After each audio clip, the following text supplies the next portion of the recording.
মমতা ব্যানার্জিকে বিশ্বাস করার জন্য জাল আর গামছা দুটাই গেছে। মমতা বন্দ্যোপাধ্যায় হিন্দুদের তো ক্ষতি করেইছেন, সর্বস্তরে ক্ষতি করেছেন, সেটা হিন্দুরা জানে। মুসলিমদেরও ক্ষতি করলেন।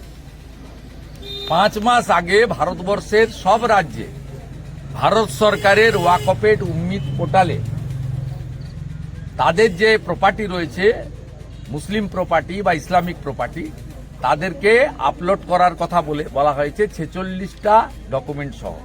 সব রাজ্য করেছে, এমনকি নন বিজেপি রাজ্য যারা আছে, কেরালা, তামিলনাড়ু, তারাও করেছে। পশ্চিমবঙ্গে মমতা ব্যানার্জি বলেছিল আমি এই রাজ্যে এটা করতে দেব না।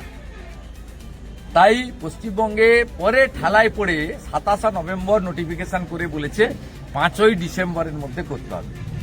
ইমাম অ্যাসোসিয়েশনের নেতা বাকিবুল্লাহ ভাইরা এখন আবেদন করেছে বিজেপি, কেন্দ্রের বিজেপি সরকারকে, যে সরকারকে তারা বলে সাম্প্রদায়িক সরকার, যে আপনারা 5 তারিখটা এক্সটেন্ড করুন, বাড়ান, নইলে আমরা উম্মিদ পোর্টালে আমাদের যে প্রপার্টি রয়েছে সেই প্রপার্টিকে আমরা আপলোড করতে পারবো না। তারাই আবেদন করেছে।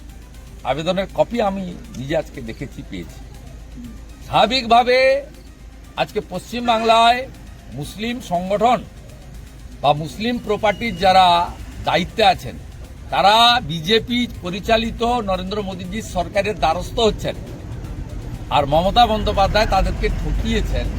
আজকে 5 মাস আগে বললে তাদের যত মসজিদ, মাদ্রাসা, গোরস্থান যা যা ছিল সেগুলো তারা আপলোড করতে পারত। তাই মমতা ব্যানার্জিকে বিশ্বাস করার জন্য জাল আর গামছা দুটাই গেছে।